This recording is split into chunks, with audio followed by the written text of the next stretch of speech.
Shalom dan selamat pagi anak-anak. Bagaimana kabarnya? Semoga dalam keadaan sehat selalu ya anak-anak ya. Di tengah pandemi COVID seperti ini, pembelajaran daring yang kita laksanakan, mudah-mudahan kalian bisa mengerti dan Ibu berharap kalian tetap menjaga kesehatan, rajin mencuci tangan dan menggunakan masker. Baiklah, hari ini kita akan melanjutkan topik pembelajaran biologi kita minggu lalu mengenai sistem pencernaan makanan. Adapun topik pada hari ini yang akan kita bahas yang pertama yaitu air, lalu zat aditif makanan, teknologi pengolahan dan keamanan makanan pangan, dan terakhir yaitu kebutuhan dan keseimbangan energi. Baiklah, kita mulai yang pertama yaitu air.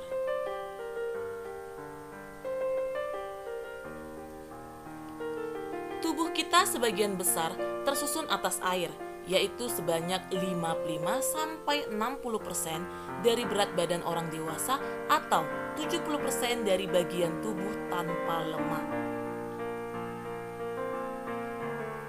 Adapun fungsi air, kenapa sangat dibutuhkan oleh tubuh kita dalam sistem pencernaan makanan, yaitu yang pertama sebagai pelarut dan pengangkut. Apa saja yang diangkut? Yaitu ada zat-zat gizi seperti karbohidrat, asam amino, lemak, vitamin dan mineral. Juga sebagai pengangkut oksigen, hormon, dan sisa-sisa metabolisme.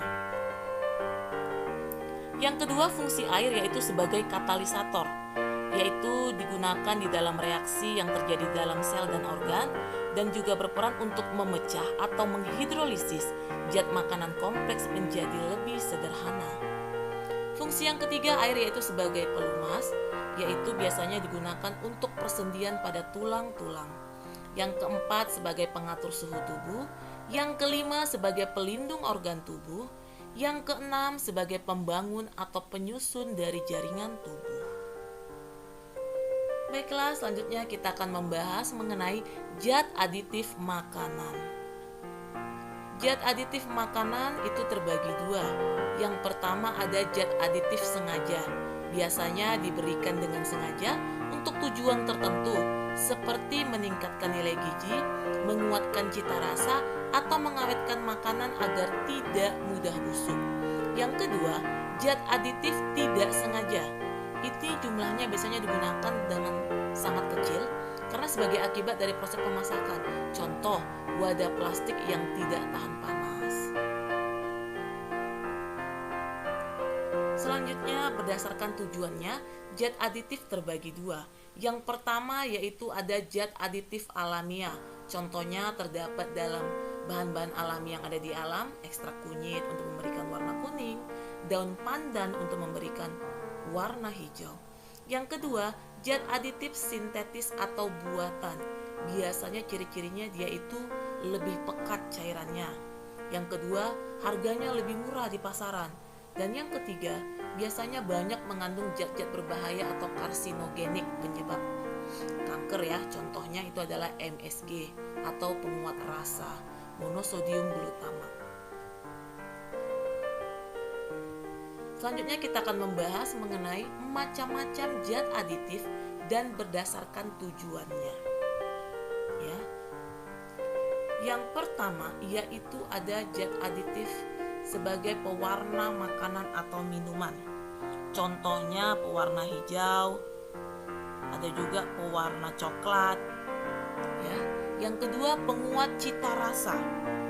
Misalnya aroma buah-buahan atau aroma vanili seperti ekstrak vanili, pemberi rasa daging pada ayam atau sapi.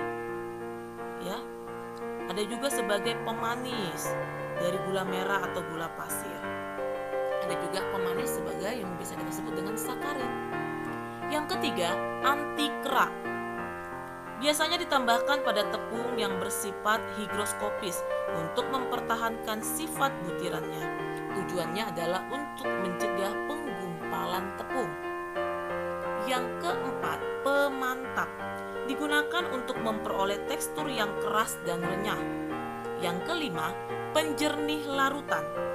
Biasanya contohnya itu adalah bentonit. Ini biasanya digunakan untuk penjernih anggur atau gelatin dan tanin untuk menjernihkan sari buah. Yang keenam, pemucat. Ini berperan sebagai oksidator. Fungsinya untuk memucatkan tepung terigu yang masih baru yang biasanya warna kuning menjadi berwarna lebih putih. Yang ketujuh, pengembang adonan. Ini biasanya digunakan dalam pembuatan adonan roti sehingga adonan roti dapat mengembang. Yang kedelapan, pengawet. Biasanya melindungi kerusakan makanan yang disebabkan oleh bakteri maupun jamur. Yang kesembilan, surfaktan, yaitu digunakan untuk mempertahankan tekstur agar dapat disimpan lebih lama.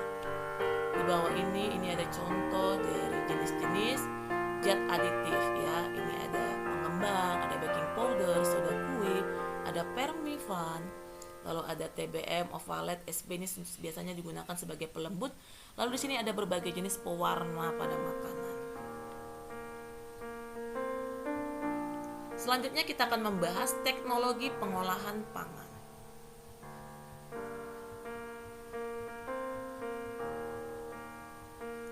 Teknologi pengolahan pangan biasanya bertujuan yang pertama, makanan menjadi mudah dicerna.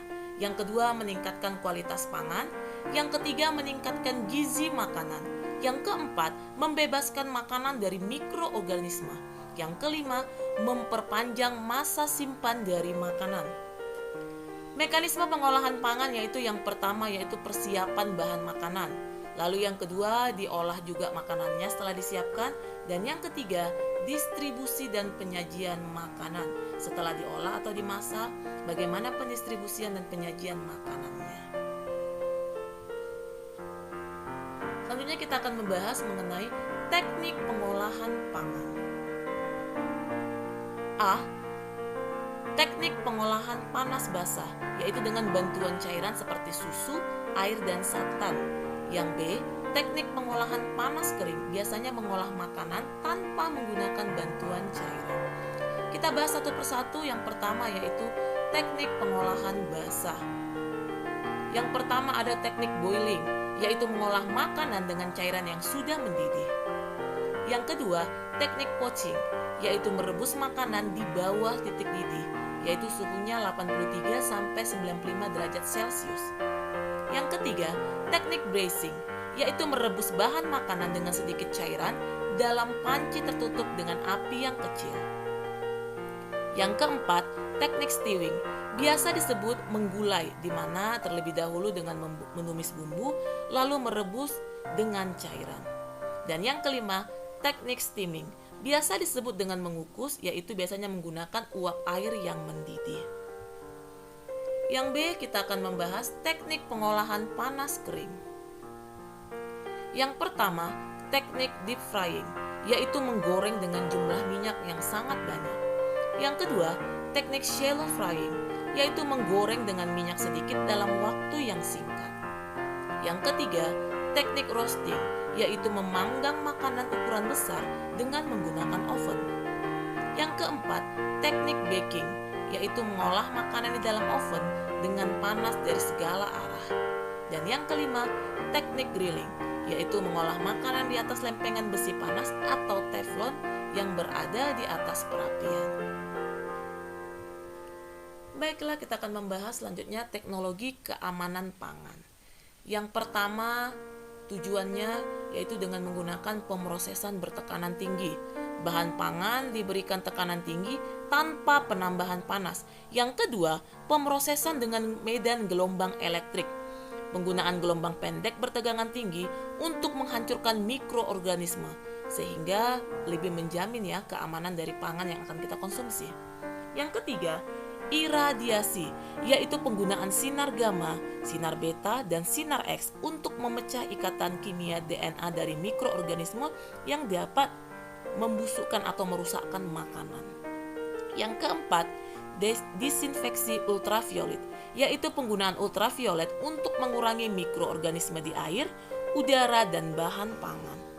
Yang kelima, dengan menggunakan ozon. Ozon biasanya digunakan untuk membersihkan bahan pangan tanpa melalui proses pencucian.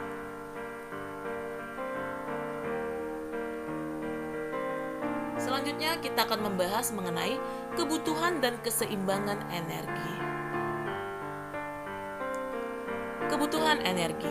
Komponen untuk menghitung kebutuhan energi yaitu yang pertama, angka metabolisme basal atau biasa disingkat dengan AMB. Adalah kebutuhan minimal energi untuk melakukan proses tubuh yang vital. Proses tubuh vital itu ada apa saja? Ada mempertahankan tonus otot, sistem peredaran darah, pernafasan, metabolisme sel, dan mempertahankan suhu tubuh. Faktor-faktor apa saja yang mempengaruhi? Ada jenis kelamin, ukuran tubuh, komposisi tubuh, tingkat kesehatan, suhu lingkungan, suhu tubuh, status gizi, kebiasaan merokok, serta keadaan hamil atau menyusui. Yang kedua, kebutuhan energi itu dapat dihitung juga dengan aktivitas fisik, dan yang terakhir, efek dari makanan.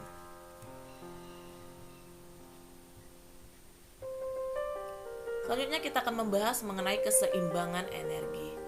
Keseimbangan energi dapat dicapai jika makanan yang dikonsumsi dapat menghasilkan energi dalam jumlah yang sama dengan energi yang dikeluarkan. Keseimbangan energi dapat ditentukan dengan berat badan ideal dan indeks massa tubuh atau IMT atau Body Mass Index atau BMI. Penentuan berat badan ideal. Penentuan berat badan ideal dengan rumus standar Bosca adalah sebagai berikut. Berat badan ideal dalam satuan kilo, yaitu cara mencarinya dengan tinggi badan dalam sentimeter dikurang 100, lalu dikurang 10% dikali tinggi badan dalam satuan sentimeter dikurang 100. Contohnya, seseorang yang memiliki tinggi badan 160 memiliki berat badan ideal adalah 160 cm dikurang 100, lalu dikurang 10%, lalu dikurang lagi 160 dikurang 100, hasilnya adalah 60 dikurang 6 sama dengan 54 kilo. Jadi berat badan ideal untuk orang yang bertinggi 160 cm adalah 54 kg. Yang kedua, penentuan indeks massa tubuh atau IMT. IMT ditentukan oleh pengukuran berat badan dan tinggi badan dengan rumus sebagai berikut. IMT yaitu berat badan dalam kilogram dibagi tinggi badan per kuadrat dalam hitungan meter. Oke. Nanti akan diperoleh, ini ada tabel batas ambang indeks massa tubuh IMT di Indonesia. Nah, jika IMT-nya kurang dari 17, masuk dalam kelompok kurus, kategorinya kekurangan berat badan tingkat berat. Jika IMT hasil akhirnya adalah 17 sampai 18,5, itu masuk dalam kelompok kurus, kategorinya kekurangan berat badan tapi tingkat ringan. Jika IMT atau hasil akhirnya 18,5 sampai 25, itu dalam kelompok normal, kategorinya normal. Jika IMT-nya 25 sampai 27, itu dalam kelompok gemuk, tapi kelebihan berat badannya itu tingkat ringan. Sedangkan di atas 27 itu masuk dalam kelompok gemuk, kelebihan berat badan tingkat berat. Contoh soalnya, seseorang memiliki berat badan 80 kg dan tinggi badan 160 cm atau dalam meter kita rubah menjadi 1,6 meter. Maka untuk mencari IMT-nya atau indeks massa tubuh, 80 per 1,6 pangkat 2 sama dengan 80 per 2,56 dan hasil akhirnya 31,25. Kita lihat di tabel ini. Jika di atas 27 sudah kategori gemuk, maka 31,25 adalah gemuk dan kategorinya kelebihan berat badan tingkat berat. Nah, silakan kalian cari sendiri bagaimana berat ideal kalian dan IMT tubuh kalian masing-masing. Jika ada yang kurang jelas, boleh tanyakan kepada ibu melalui kontak WA. Baiklah anak-anak sekalian, terima kasih banyak. Itu dia tadi materi kita mengenai hari ini, sambungan mengenai sistem pencernaan makanan. Semoga kalian mengerti dan silahkan pindahkan ke buku catatan kalian, tulis dengan rapi. Selamat pagi semua, tetap jaga kesehatan. Tuhan Yesus memberkati.